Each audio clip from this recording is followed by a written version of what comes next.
We made this. Welcome to the Starlight Ballroom. Hey!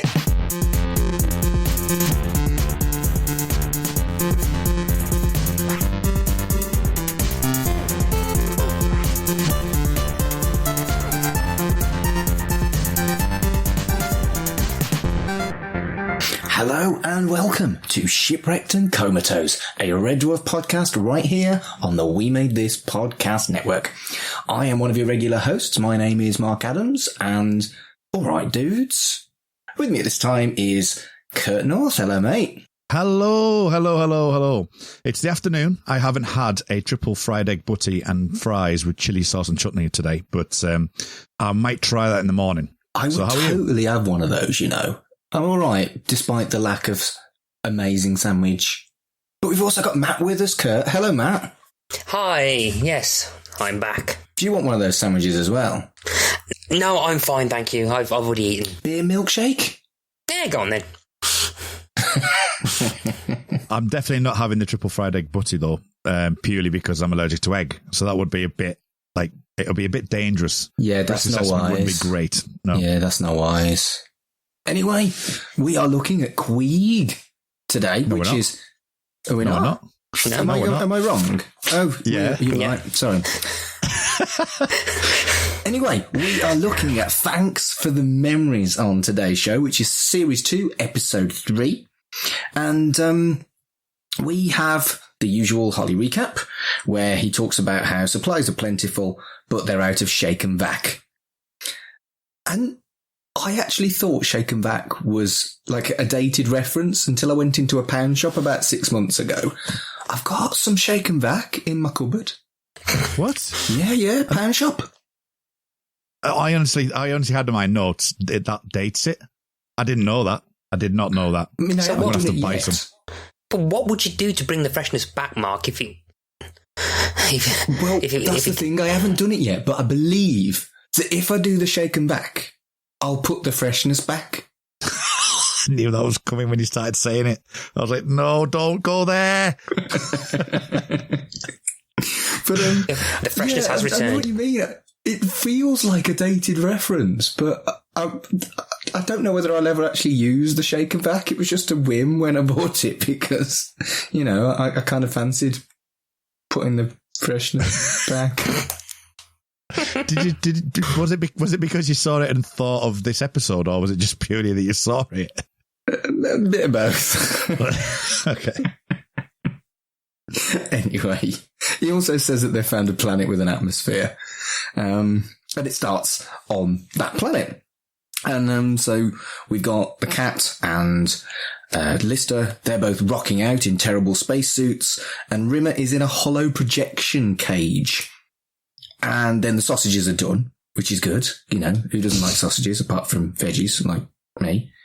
And they're all dead drunk because it's Rimmer's death day. Do you know what I really like? There's a few things on this. One, the Scutters are playing the keys. Yes. Which I think is amazing.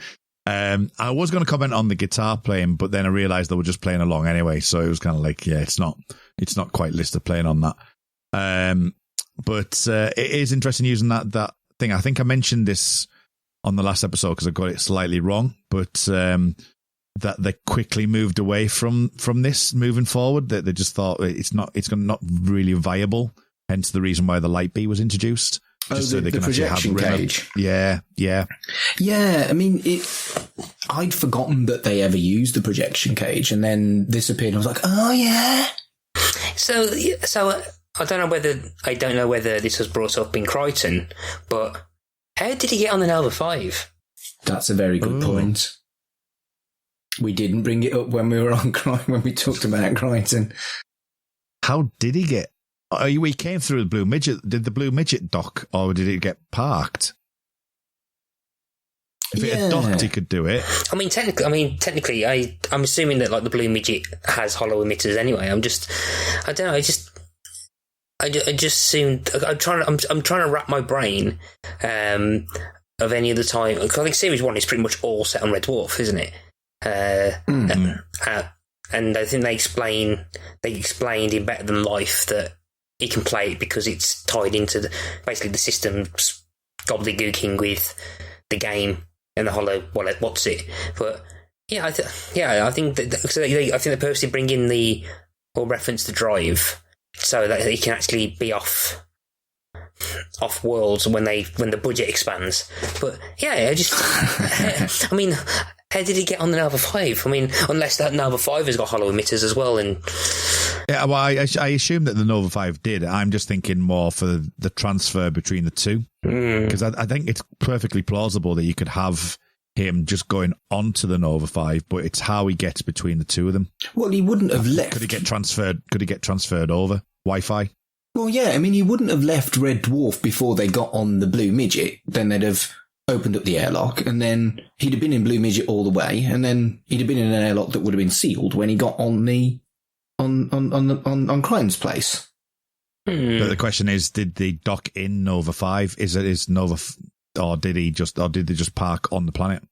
We did say we weren't going to look into the errors in Red Dwarf, didn't we? This is not an error. This is us trying to work out what happened. Is that right? Yeah, that's not an error, is it? Because this is us just generally asking the question: how did he get onto the Nova 5? Because the obvious thing would be either Wi-Fi, because Wi-Fi, and he can transfer himself over via the computer banks, or they docked the Nova 5. That's what I'm going with. But the hologram cage obviously is something. I mean, they even said this that it was like they did it and thought, well, what's the point? Because we can't really do anything with him. And I'll mention this in the next episode in Stasis League. I think it's Stasis League, maybe even the end of this one, about Blue Midget and what he does on the Blue Midget. So I'll leave that to later on. Right. Okay. Well, yeah, I think it was a nice idea, but then when they were going to be going off planet more often, they had to find something better, and that's where they found the light bee idea. Do they ever explain the difference between a cage and a light bee? Well, let's find out when we watch those episodes. Or let's leave Red Dwarf alone. We're supposed to be very positive. We're not supposed to be finding all the errors. Hey, you did the USA pilots, mate. Oh, mate. That was a tough watch, that was. You made the right choice to bow out of that one.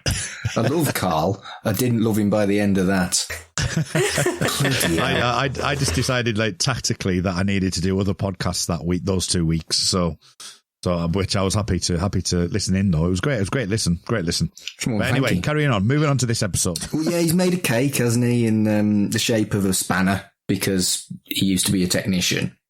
And there was a wonderful joke by Holly about, I'm glad he wasn't a gynecologist, which I wouldn't have got when I was 14. No, I wouldn't have got it. I think same, yeah. I've seen a cake that was in the shape that Holly was suggesting, and I didn't want to eat it. Well, to be honest, that's no real surprise. Would you eat a cake in that shape? Well, no, because I'm allergic to egg. So, Matt, would you eat a cake that was in that shape? Well, it depends on the filling and what was in it, but the cake's a cake. You can't do... Even if it looks like a fanny. A cake's a cake. You're not going to eat the whole thing, are you? Oh, I don't know. Well, it depends on the size of the cake, I think. But yeah, I mean, like if it was like a chocolate fudge cake, then fuck yeah. It's not the best cake ever. It could be in the shape of bloody Nigel Farage's face, and if it's chocolate fudge cake, I'd still eat it. Well, fair enough. I mean, no. Maybe because you'll have the pleasure of actually sticking the fork right in between his eyes, but yeah. That's true. That's true. You could like slice his face, couldn't you? Yeah. But let's move on. I mean, there's only so much conversation you can have about a cake in the shape of a fanny. They're on Blue Midget. And they're headed back because they partied out and they're all drunk and singing. And I really enjoyed the gag about the like drink driving gag. I thought that was quite funny because is that dodgy these days? Is it encouraging people to drink drive? Probably. I mean, I know it was a different world back then, wasn't it? But having said that, though, I mean, in the sticks where I am, I've played at many a gig in the middle of nowhere where farmers have driven home, and there's no way on earth that they are sober. But when you are literally in the middle of nowhere, no one's gonna find you out. Well, yeah, so there isn't going to be any space po that would pull them over, is there?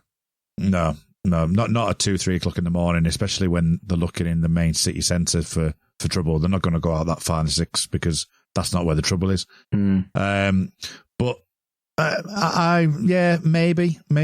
I mean, because obviously still people still do it. You still see it in the news and stuff, but obviously it's a lot more prevalent. I mean, I'm 8 miles from the border, and Scotland's like zero tolerance. So it's like so in Scotland it's basically don't touch a single drop. So it has the world has moved on since 88, 89, wherever this was out. Yeah, I think you're right. So they get back to Red Dwarf, and then it's just one thing on that, by the way, while I remember. What I absolutely love about that scene as well, you talked about the driving gag, is Holly moving on the screen. Is actually drunk on the screen. That's clever. So you can see his head floating around. I also quite like the lyrics they do to Show Me the Way to Go Home. Goes to celebrate Rimmer's dead. on the last line. Well, that's one of. I think there's a few in these next 2 episodes of my quotable lines, because I don't think I would have sang that as much had it not been for this episode. Because I think I sang that a lot when I'm drunk. I always remember it because it appeared in I think a Horrible Histories book. But there was a Horrible Histories book about wicked words, and I'm pretty sure there was one about a thesaurus or something, or trying to convert it into like a slightly more posher language. And it was like indicate the pathway to my humble abode, and that's always stuck in my head for some reason. So I think I've seen that as well. I like stuff like that plays with language, but I'm a massive linguistic nerd. So I'm also actually thinking about it.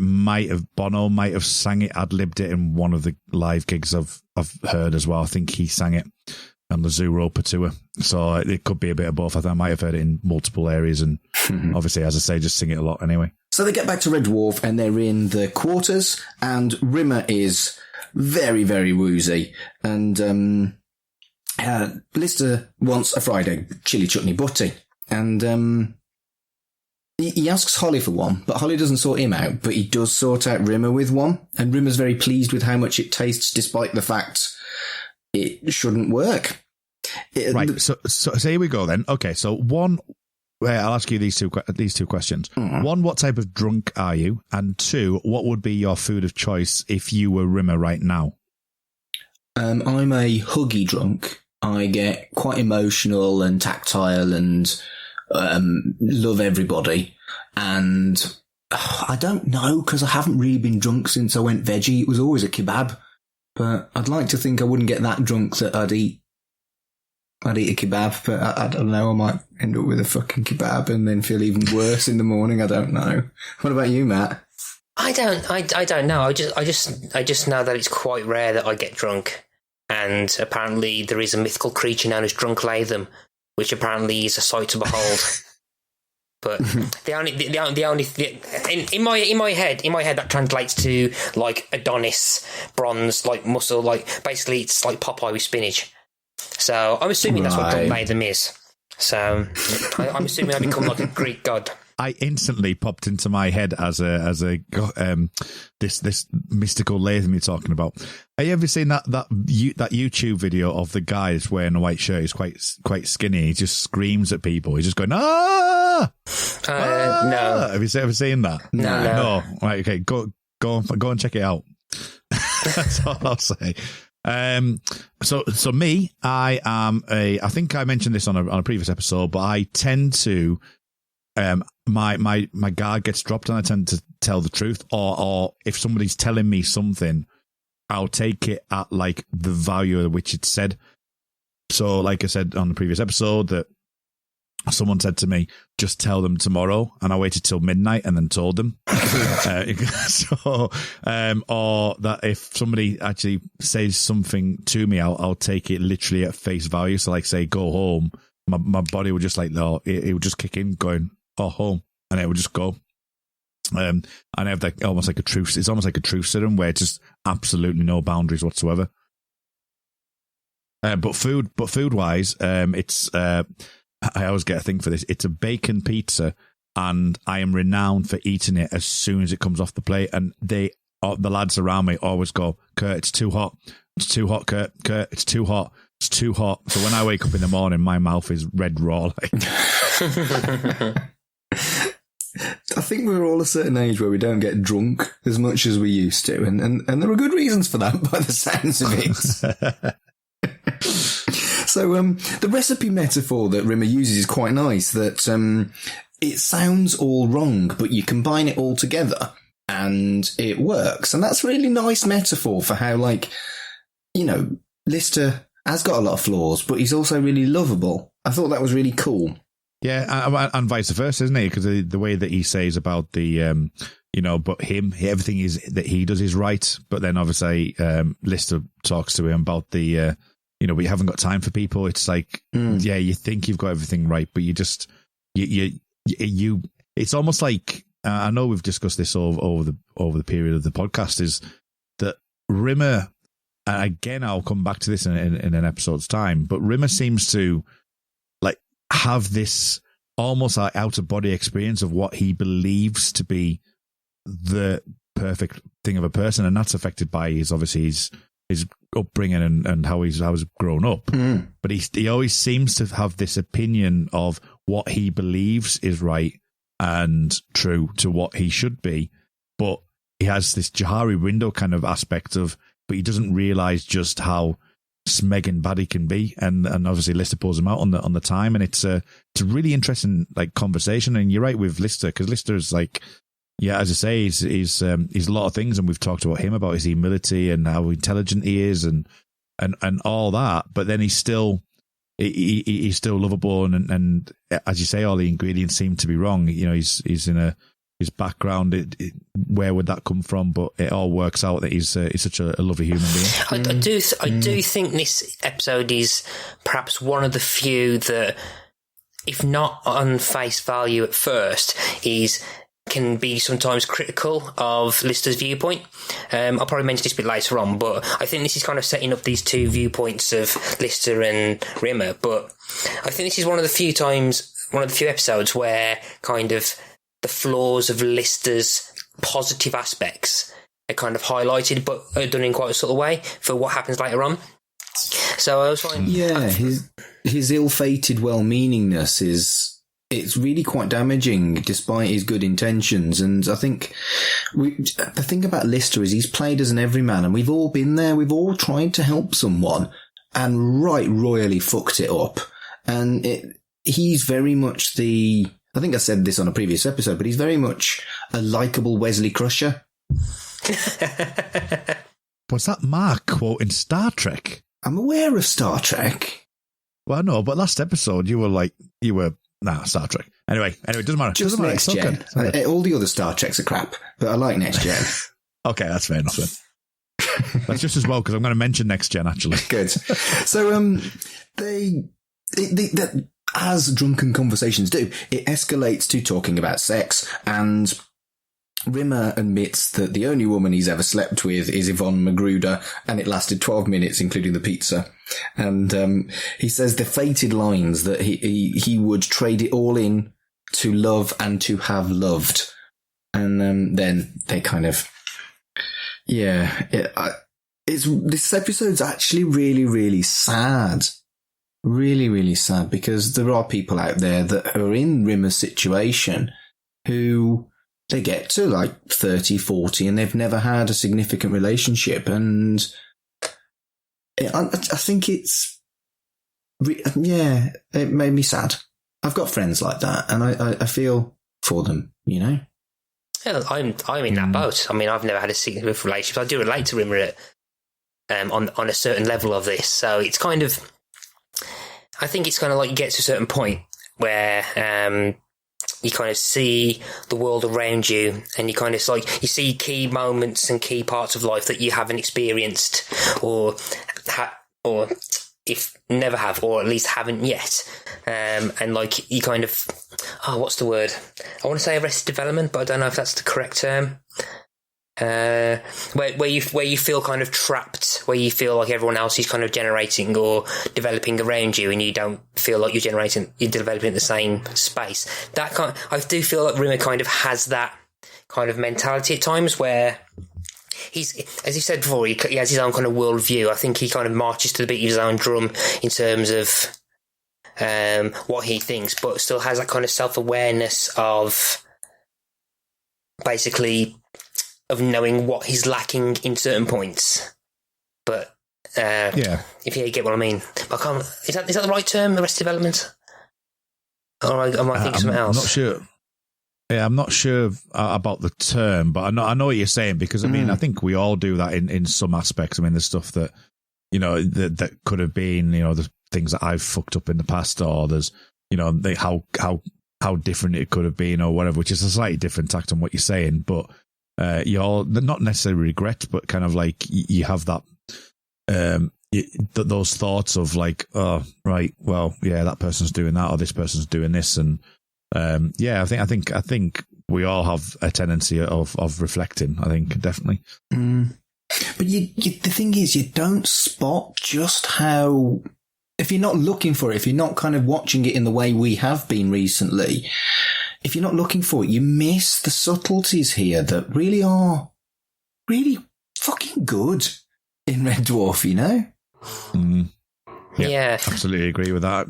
I was going to say, and I think this is kind of like the start of kind of like the theme around Rimmer, and I think this is one of the few, if perhaps the only episode I can think of, which kind of gets into the humanity of Rimmer's growth as a person, rather than kind of using some kind of, what's the word? I'm drawing a blank at the moment.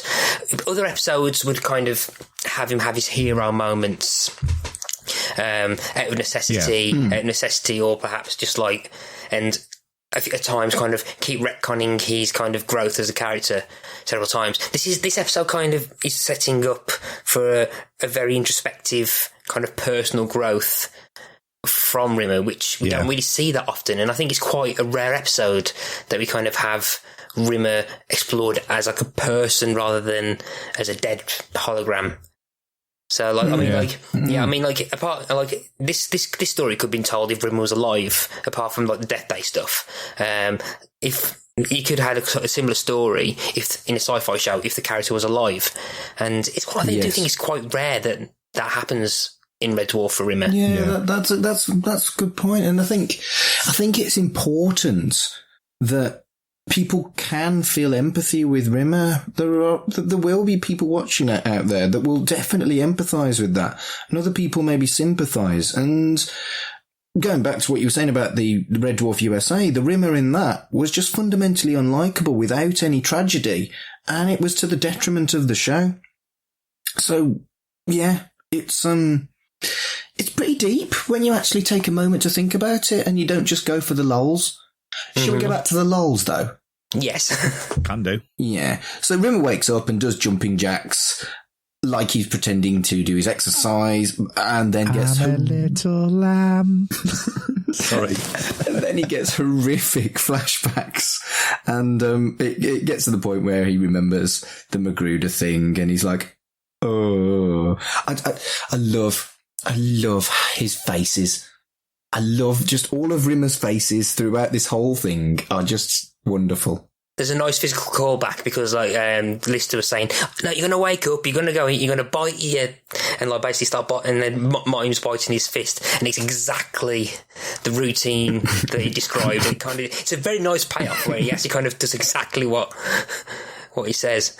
I mean, that almost like sort of indicates, and this is something that I think I want to pick up on over these two episodes. I think I'll pick up a lot more in the second one, in Stasis Leak, next week. But and we've even briefly discussed about the time gap between season 1 and season 2, and I think it's either in this one or next one where they say it's 3 years. Yeah, that they've been pretty much since the beginning. So there's been a bit of like development between the two of them, and the Red Dwarf crew at this point as well, and I'll talk about this definitely more in Stasis Leak, is developing. It's kind of like there seems to be more camaraderie. They're more at home with each other, and it's almost as if that scene there is like Lissa going, "Oh, Remy, you're doing this again. You know what's going to happen. You're going to say something. You know, you're going to do this," and almost like he knows the Rimmer character so much now, or has got used to it. And I know he knew him beforehand, but not in isolation like they are now. Yeah, for 3 years, how many times have they had a drink together? Yeah, and got to that point, or does Lister know him that well now? He just knows that's what's going to happen. Yeah, but he's still not. He still doesn't quite trust him enough, because he then denies the Magruder thing and says he was joking. Which I think, however close you are to someone, if you've kind of revealed something that you never planned to reveal, I think, yeah, we've all had that morning after, haven't we? Where we've gone, fuck. The thing is, I tend to completely forget everything I did the day before. It takes me about 3 weeks for someone to go, "Remember when you did that?" I went, "No, did I do that?" All right. I tend to forget stuff. Yeah, that's not fun either. I get that as well. That's why I don't drink so much anymore. The blackouts. You wake up and you have to believe it when someone tells you what you've done, and you're like, "Did I? Shit, sorry." And but we've all, again, it's a very human situation, despite the fact it's in space, set millions and millions of years in the future. And I think that's important about Red Dwarf. Yeah, absolutely. Yeah, again, it goes back to that whole. It's the sci-fi element can not necessarily get in the way, because that's wrong, because I actually really like the sci-fi stuff, but it's flexible enough to do an episode like this and then do an episode like Stasis Leak the week after. Yes. So it's really quite divergent from that point of view, where if you've got something like Porridge, you've got to look at a different way. And I know that Porridge is very much influenced. There is an influence here with the bunk scenes and stuff, but you do have that ability to sort of play with the tropes and play with some stuff, but now maintaining this kind of sitcom, kind of just like two people talking at each other with a third person coming in. So there's a series of weird things that people have no memory of. So the Cat and Lister have both got their legs in plaster. Holly's star charts have been faffed with, and they all have lost 3 days. There's been 3 days torn out of Lister's diary, and they don't know why. Rimmer blames aliens, of course he does, and suggests that they're trying to communicate. Lister asks for the black box, and Holly says it's been pinched. However, there is a tracer, and they go to try and find the black box. And do you know, it is sci-fi, and it is a sitcom, but it's a little bit of a murder mystery as well, isn't it? Yeah.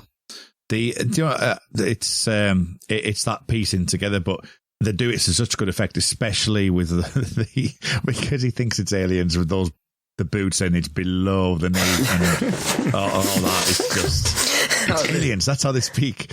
There's a great little cat line as well, actually, where it goes, "I don't want to be around one of these making a speech," and then walks off. And he's not wrong. So they get back on Blue Midget, and they spot that the black box is on a random moon. And then there's again, Rimmer's Lister's driving is rubbish, and I don't know why. I just found that really funny. Then they get to the moon, and they leave Rimmer on Blue Midget. So they haven't got the projector cage with them, so he can't go on the moon. There you go. So this is one of the things I wanted to, and I'll pick this up as a theme, is that this is one of the first real scenes that it kind of, it makes me think, and this is a bad term because I don't mean it in this way, because, Red Dwarf was Red Dwarf and is Red Dwarf. But it's like almost the modern gone beyond grayscale Red Dwarf, because the amount of times that we see scenes where Rimmer is in the cockpit of a ship and they're on a planet, even as far forward as the Dave stuff, that it becomes almost like a setting for Rimmer. Rimmer's always the one that seems to be left on the ship. Even when he's hard light, he ends up being the one on the ship and the one saying, we need to get out of here, or potentially legging it himself and leaving him there. But how much is that possibly due to Rimmer not wanting to like put himself in harm's way and just like staying on the ship? I wonder if I get it, yeah, and it adds from the narrative as well, the fact that you've got that flight or flight response, and that Rimmer is capable of doing that. So, but it is interesting how this is the kind of the first time, and there's quite a few things in these 2 episodes where it's like, that's something that kind of kicks in that they use and use again. And I'm not saying it's a bad thing. What I'm saying is just generally that the almost the formulation of how Red Dwarf works in the future kind of starts around this time. I hadn't spotted that, but you bang on. So they're on planet and they find a huge footprint, and then they find a gravestone that says, "To the memory of Lisa Yates." And Lister's like, "I used to date Lisa Yates." And they find the black box buried in the grave. Back to Blue Midget. They open up the black box, and Holly comes on screen and tells them not to play it. And funnily enough, they play it. Okay, so we've had some good guest appearances. We had Gordon last episode, or the episode before that, and we get Holly again on this one, and that's brilliant. The fact that they can get Norman Levitt to like play on himself. Just the fact he says, "Oh, nice looking bloke," that, which I quite like. And also the fact that gives him the opportunity to say, he's told him, "How can I go against someone as beautiful as that?" or whatever he says there, which I quite like. I like the fact that there's two pictures of him on the screen, and he gets to play within his character, which is kind of meta in itself, which is something I actually really like. And I mean, we've all done self-destructive things that we've been warned not to by people that were right. And this again is all about being human, despite the fact there's only 2 people left and a cat. And I think it's just so nicely done and subtly done. But if you think about it a little bit deeper, the amount of times someone said, "Don't do that, you'll regret it." I've done it, and then I've regretted it. Yeah. So they do play it, and it shows the moment in time where Rimmer admits how many he's slept with, and the cat gets very excited and asks Lister how many, and Lister kind of shows him one finger, and the cat bursts out with, "That many!" And we have got to the point of the show where Mark reveals his quotable Red Dwarf. If anything is a low number, I will tend to respond with, "That many!" I've got no shame. We're like, what? 9 episodes in now, and every single one of them has got something I use really quite regularly. Yeah. It's brilliant. You're 9 for 9. But I tell you what, though, again, I know I'm going to sound like a broken record at the moment, but it's just, it just kind of dawns on me at this point that, and Kat's here, and there's been bits of it in previous episodes, like Crichton, for example, where he's just laughing, with Crichton being in, doing his whole rebel speech, and Kat's just kind of like laughing away and stuff. That here you've got Lister and Kat kind of like the dynamic again has changed. It's changed to more pally, where it was last season wasn't. It was more, we've mentioned this about being a cat. And this has become more thing. And the fact that they're like pointing at each other and laughing at each other and laughing behind his back and stuff, very boyish thing to do. But then it's just the way that he delivers that line, saying, "That many," is amazing. But again, and over the next couple of episodes, you'll see that this relationship of Kat and Lister against Rimmer is starting to form. And I think that it's the tales of things to come. And when you watch like future episodes, I mean, I was thinking about this for certain ones, because I think I don't know, I can't remember what Matt had said that when he saw the episodes, but I definitely saw these out of order. And you probably don't get what by going through this now, we're seeing the development, and it's not something I would have seen, because even like today or 6 months ago before we did this podcast, I'd have gone, "Oh, I'll stick Stasis Leak on, or I might stick Maroon on, or I might stick Better Than Life on, or I'll tell you what, I'll put Tika to Ride on today. It's always been jumping around and never watching it in order. And it's really interesting seeing the development and the change and the slight retooling of them all. Yeah, and I think there's more continuity than the fandom's mockery of how many times they get it wrong. I think it's better than people think it is, despite the fact that there are some clear flubs, but they're not important, whereas I think the character development is, you know? Yeah, it's the character and the themes that are strong.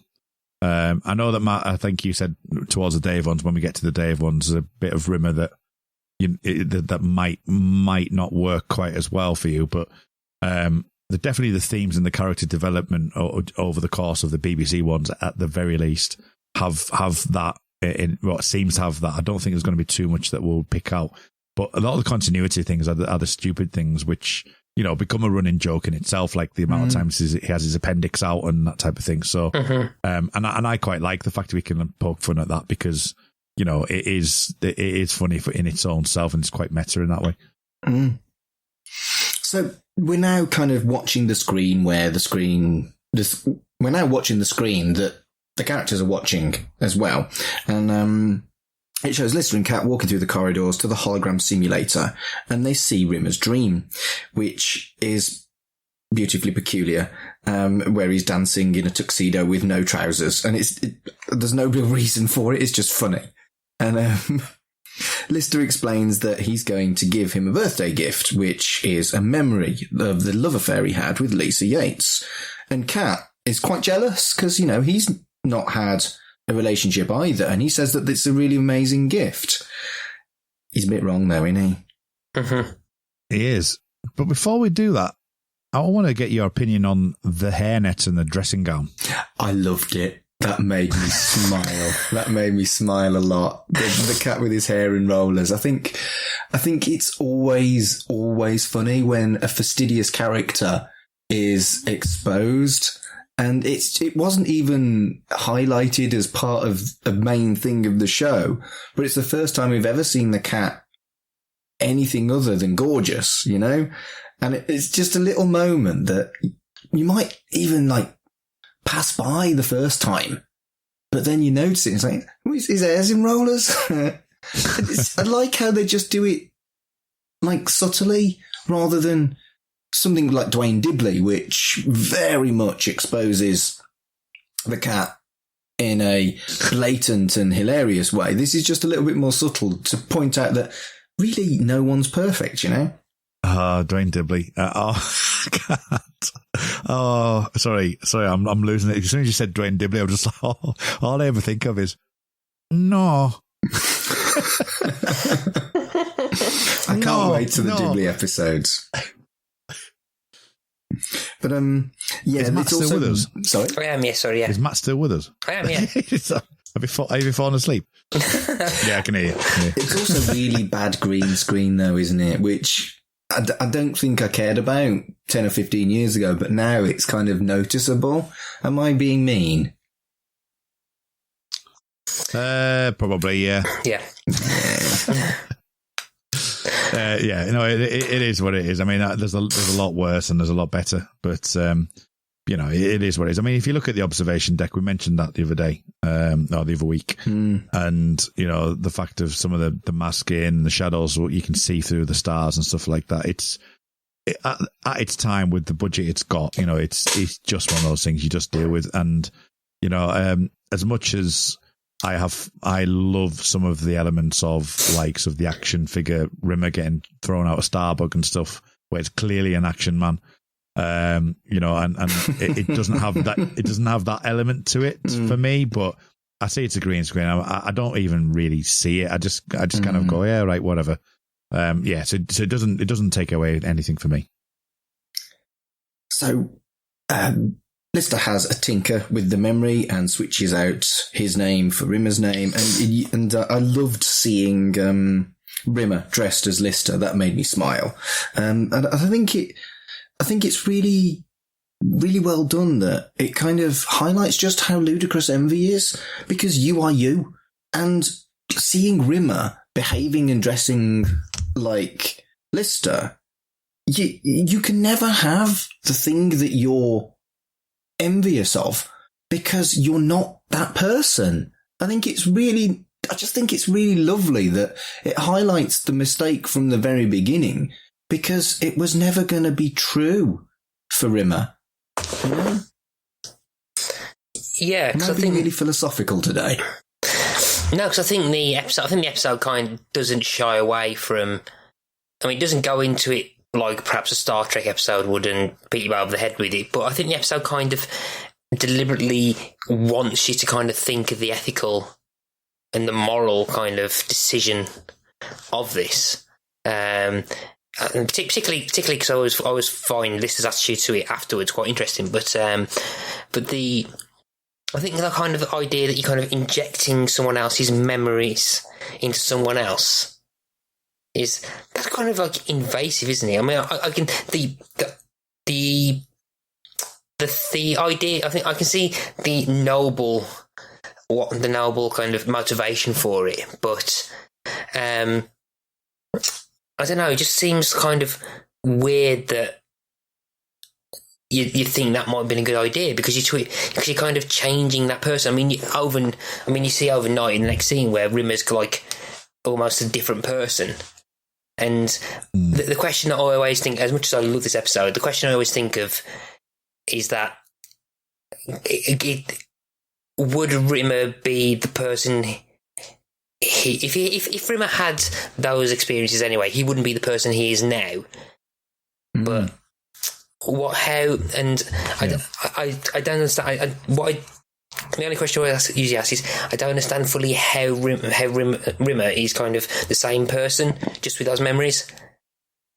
Well, he isn't though, because what I took from it, I know it's more of a visual thing, but the things like when we do come back to him, his shirt is purposely not ironed, and he's got a swagger, and he's got the kind of more of a, you know, he is acting differently. And I was going to pick this up when we get to it. He's acting more like he's got his shoulders out a bit more, and his general demeanor's changed. I know what you're saying though, because you know if it's only a TV show and it has to infer that has happened.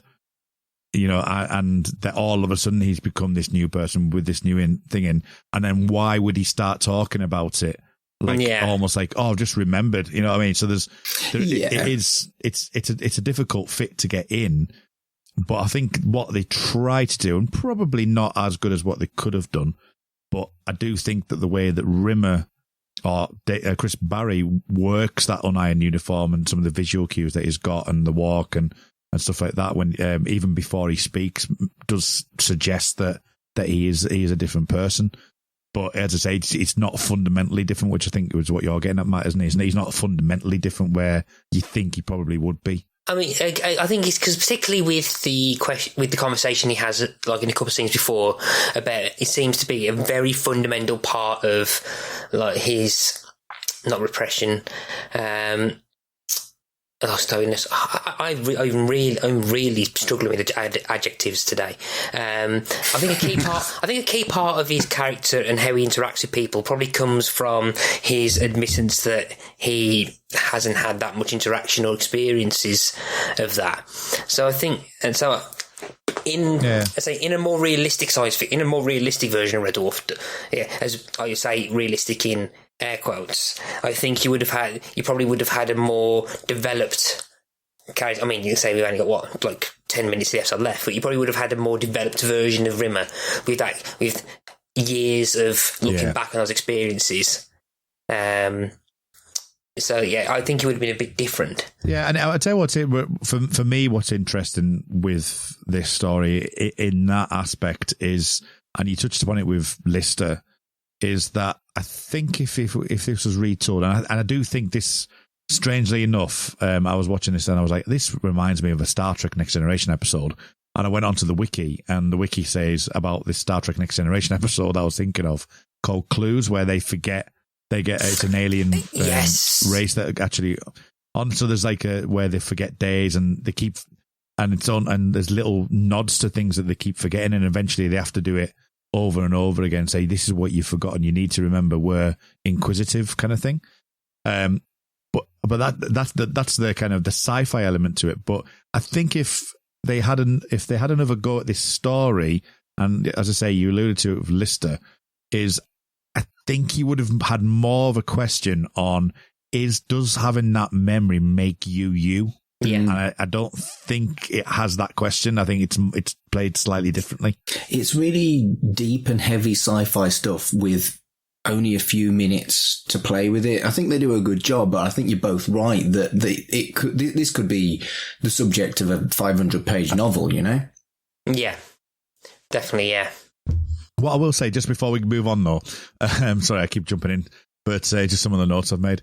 I don't know. I think I'm going to give him the benefit of the doubt here, but the scene where he's giving him the memories, and it says when they say that he's going to have his entire knowledge, and it takes like 2 seconds for the knowledge to go through.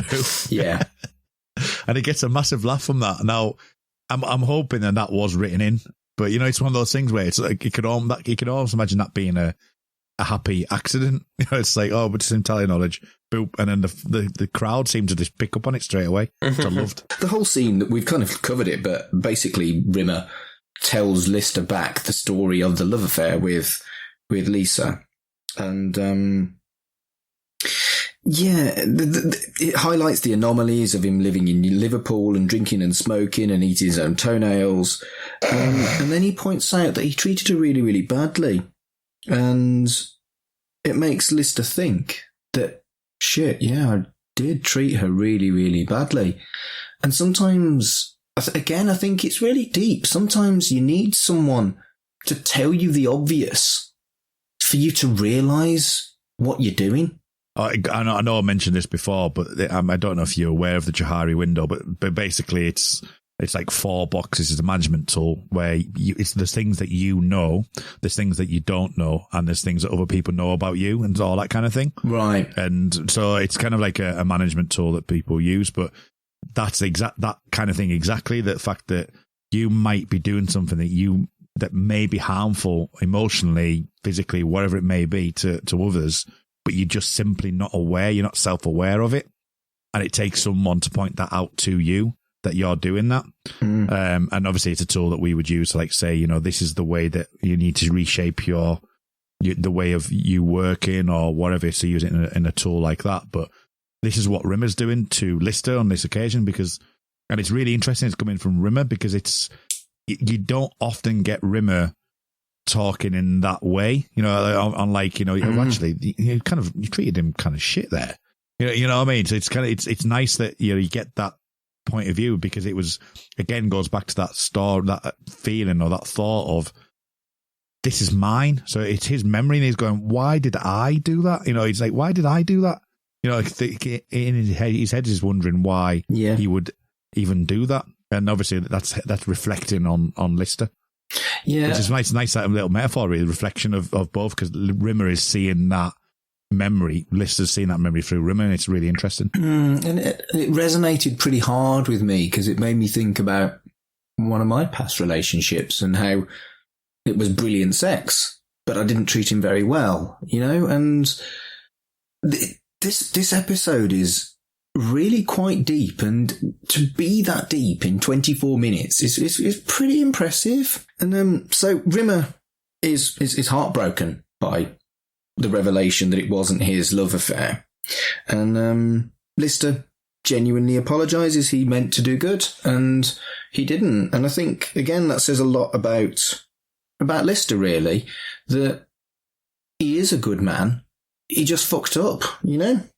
I'm assuming we've reached the scene where they're on the observation deck, and Rimmer. I think Rimmer's kind of emphasised on the fact that, I think correctly, that the memories and the feelings that he had were kind of forced in there, and now he's suddenly kind of realising why he's suddenly having all these feelings for someone that no longer exists, that didn't exist. And I always find it quite interesting that Lister's, and I don't know whether it's just because of time or not, but I always find that Lister says, yeah, we've all done it, mate, we've all got to move on, where I don't think it fully clicks with him. That I think what Rimmer's actually pissed off about is the fact that Lister actually enforced these like quite emotionally scarring feelings on Rimmer. That he probably technically didn't have any right to, whereas Lister's thinking, "No, mate, you've had a love affair. You got to get over it." I'm not sure whether the writing didn't clock onto that, or whether it's. I don't think it's deliberate, but I was just finding it interesting that Lister, for someone who it's we've a violation, seen, isn't it? Yeah, for someone who we've seen to be quite empathetic and quite reads emotions of others quite well, I find it almost slightly out of character that Lister is slightly unaware of just what exactly he's done. And I can't figure out whether that's the character or whether that the writers completely forgot to explore that.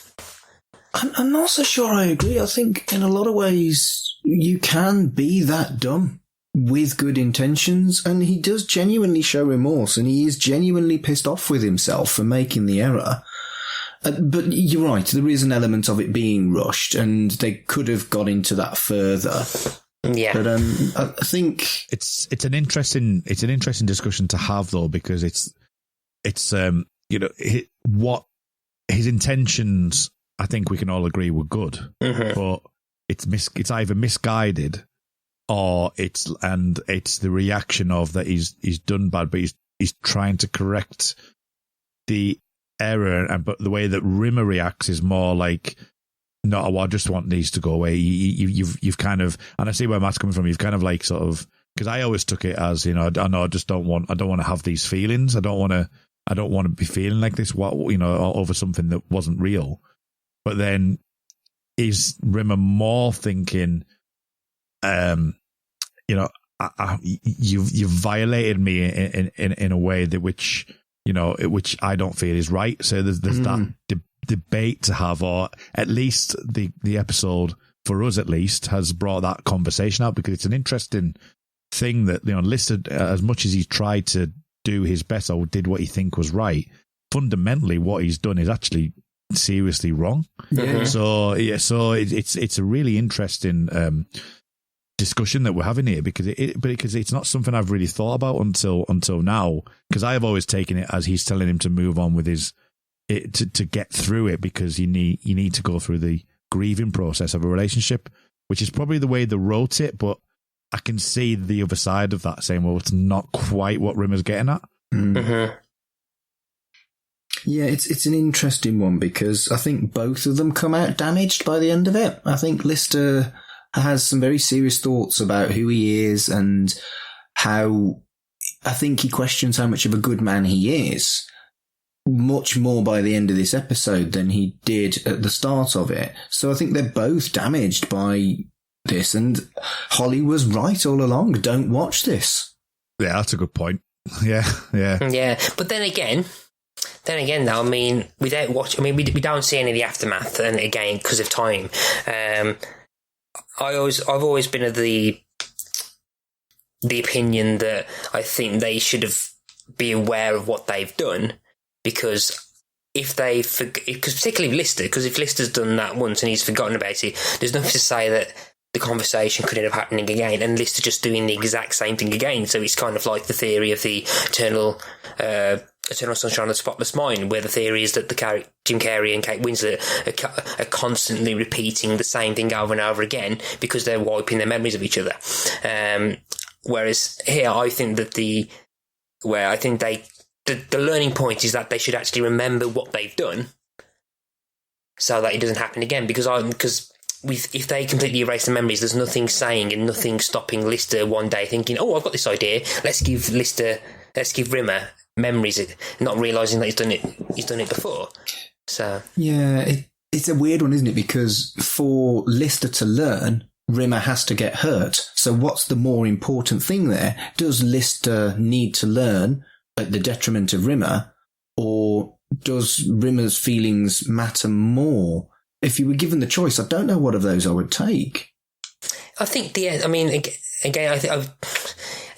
a shame that we don't really see any fallout of the present day characters, because the lesson from this now is more the violation the violation of Rimmer's memories rather than the actual emotions, because Rimmer now has no experience of what that emotional gut-wrenching the experience of those memories and the heartbreak is. What he'll carry on is the violation of the memories. So I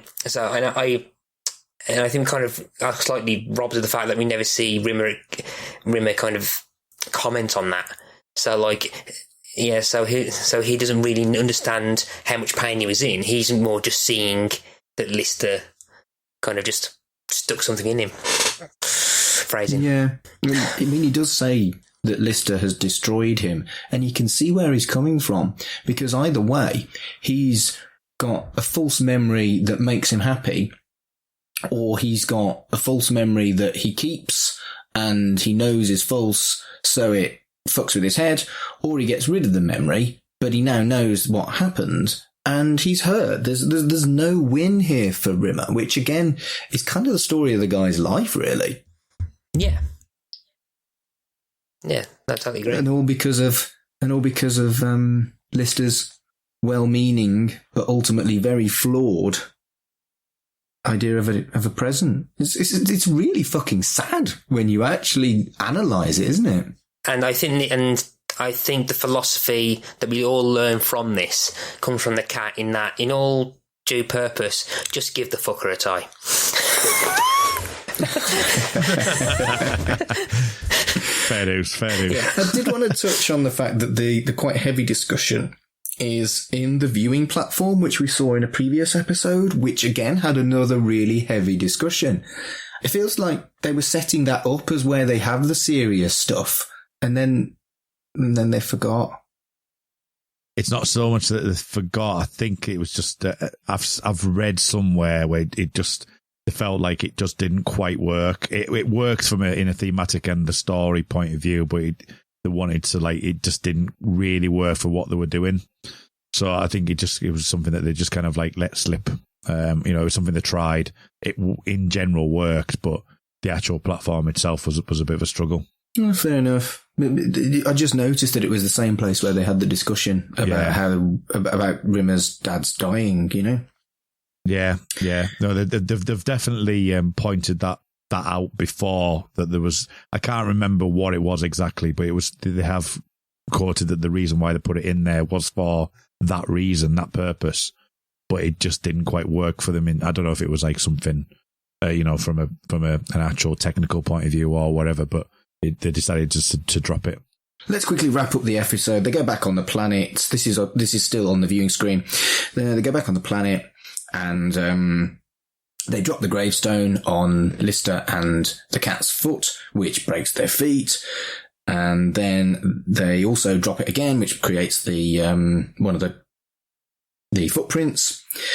Lister rips the pages out of the book, completes the jigsaw, and then they go to erase their memories.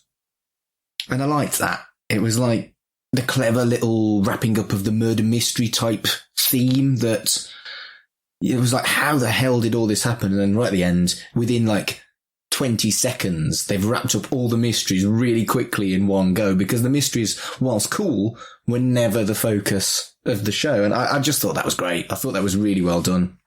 Yeah, I did. I thought it was a nice swift ending. I think having a jigsaw piece fade into the credits was quite nice as well, and almost like the having the jigsaw piece put down, you could push thematically that Rimmer's back to being who he should be, and that's it.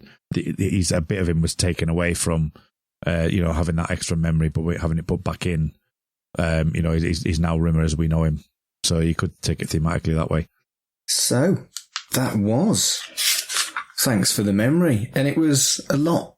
I think we've said it was a lot darker than I think I ever remembered it being before. You know, I've always this has always been one of my favourites.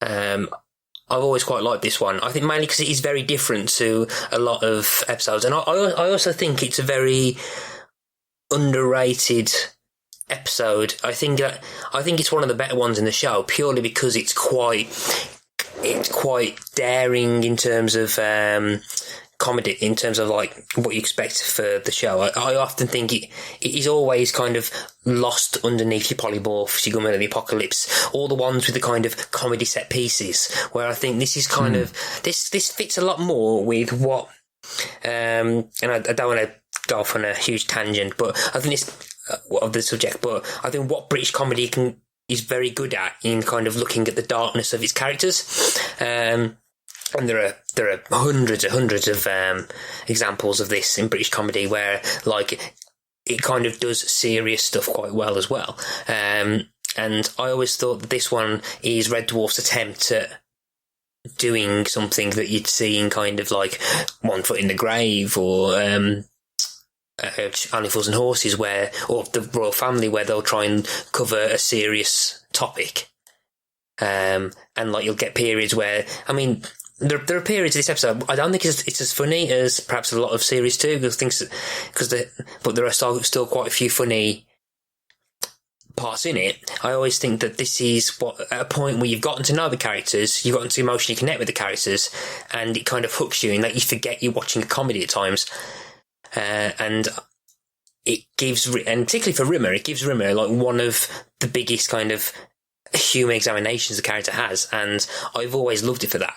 And a couple of points that I can always niggle at, but I do appreciate how much this episode lets you think about those and kind of allows you to expand and question the conversation that we've had just like moments ago. So yeah, I've always got a soft spot for this one, and I have rewatched it quite a few times. So I love this episode. It's in my top 5 or top 3 even. So. It was never a favourite of mine, but I've definitely found a newfound respect for it after I've thought about it a bit more. Yeah, I wouldn't say it's a favourite of mine, but it's I don't know. It's not been one that I've really gave enough time to. I don't think, but it's certainly, especially with this conversation, it's certainly gave me food for thought, and has more of a as you say, Matt, more of a kind of have a think about the actual concept and actually some of the themes that it's talking about, and some of the the contradictions it can bring up, but also at the same time bring up the kind of the emotional resonance of what, and the questions it actually asks about what is yours, is that memory, because as I say, it's like it's not Rimmer's and it's not Rimmer. So stuff like that, it's really interesting. I think as well, it's because I think the episode as a whole, it doesn't have like a Red Dwarf memorable set piece in it. So like so for example, like it doesn't have like your clitoris placard, or it doesn't have your basically your Rimmer song. It doesn't have like a light bulb gag or anything like that. It doesn't have a quotable, memorable bit. But I think as a whole, I think it's the alien hello's about as close as you get, isn't it? Yeah, that's memorable. But I don't think it's something that you would refer to straight away, because it's kind of abstract. So it's not really like something you could quote. It's not like apart from that many maybe, but definitely that many. Yeah. But it's a bit more abstract than as you say, like some of the bigger gags or the bigger set pieces, and I think that's probably right, and it does shape the episode more as a piece rather than a fantastic episode in that way for me, because it will even it out over the episode. I think if you had something majorly set piecey or hilarious, I think you might have pulled it down a little bit more.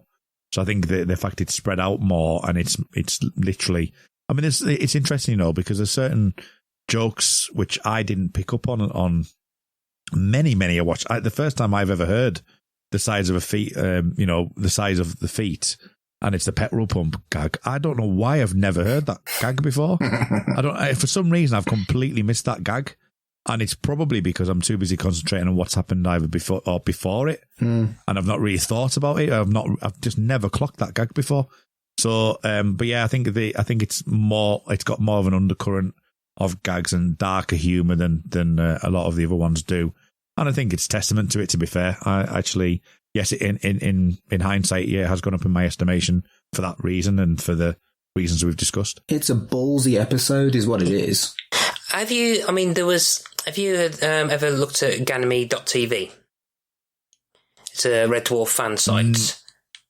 No. I think I might have, but it's not something that I've like delved into. I think I might have come across it a few times. But They had a basically like I think it was 73 episodes at the time. I don't know whether it was covering all the Dave ones. I can't remember, but they had like a list, basically it covers all the 12 series. Where they had like people, like basically fans voted and for their favourite episodes, and they ranked them, and they kind of ranked them. And this episode came 7th out of 73 episodes. Oh, okay. Right. So, which is slightly higher than I think it's higher for me personally, but that's slightly higher than I was expecting actually. So, it came 7th, which was a nice surprise. So, I think there's at least, there are other people that like it, like me then. So yeah, I mean, there's no way I dislike this episode. It's not like a bad episode by any stretch of the imagination. But yeah, no, it is interesting. That is really good. That is really interesting, actually. Because it'd be interesting to see over the course of the series run, especially because, hopefully, fingers crossed, Mark and I are going to be on every single episode. That's the hope. That's the hope. And you can never truly accept these things. Sometimes things might happen, but if we do go through them, it'd be really interesting towards the end to kind of rate them and or come up with a final episode of like, what do you feel is your favourite episodes or top 10 or something like that? Because that'll be it'd be interesting to see once we've gone through them all. I mean, I'm pretty sure that my opinion won't change. I don't think rewatching any of them will mean that anything other than Gunman of the Apocalypse is my favourite, but maybe the rest of it might. Well, you haven't seen anything from 10, so onwards. So that in itself might change things. True. Yeah, okay, true. Fair enough. But I think unless either of you have got anything that we've missed, I think that's it for Thanks for the Memory.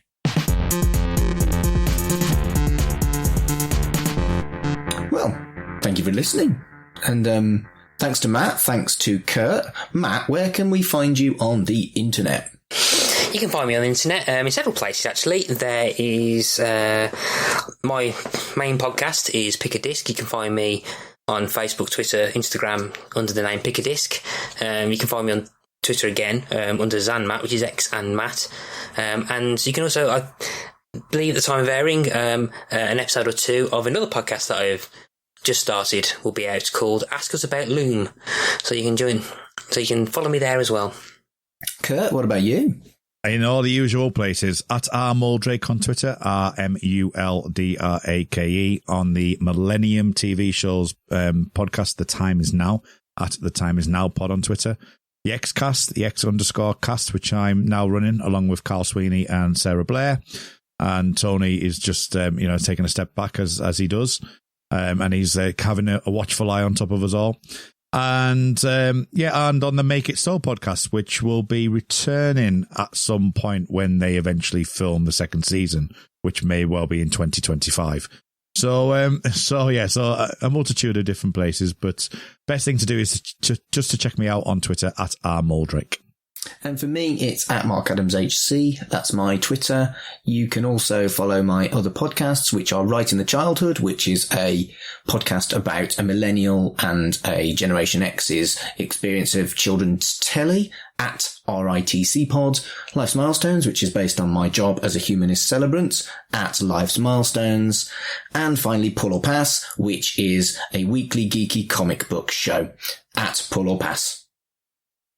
And that's all we've got time for on Shipwrecked and Comatose. So until next time... She's not my type. Elsewhere on We Made This. Frame to frame. And one of the things that is often levelled at Christopher Nolan is that he has sort of cold and feeling films about men. What do you say to those? Well, not in the case of Memento, no. As I said earlier, I think it uses narrative technique to paint a deeply troubling and emotional story of a man who is on a crusade of his own making, and it's unsettling, and it is very, very moving. I'm in a Band podcast. I just want to say Rob Halford is a hero for being in Judas Priest and also running Halford's The Mechanical Empire. No way, is that where? Like, that's his? That is his, yeah. Is that actually it? No, that's not true. That's fake news, guys. Oh, wow. Is that a fictional fact? Dude, you sold That is a fictional fact. sold that. That's a fictional fact. It's a fictional fact, yeah. Fictional. Yeah. I like fictional facts. I like fiction. Essentially, I like lies.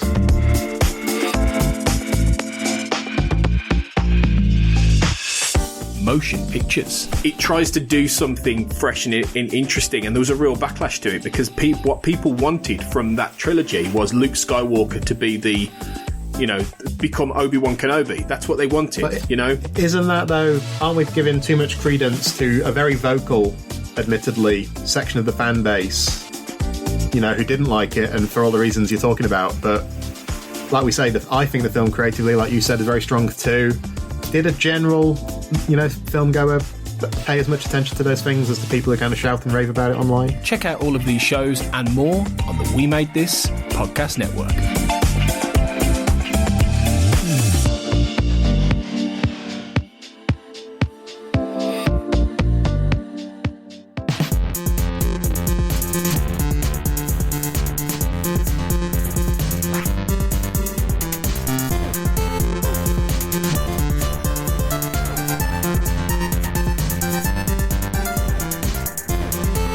Shipwrecked and Comatose, a Red Dwarf podcast, was created and produced by Mark Adams and Kurt North. You can find us on Twitter at Red Dwarf Pod, and we are part of the We Made This podcast network, which can be found online at wemadethispod.com or on Twitter at We Made This Pod.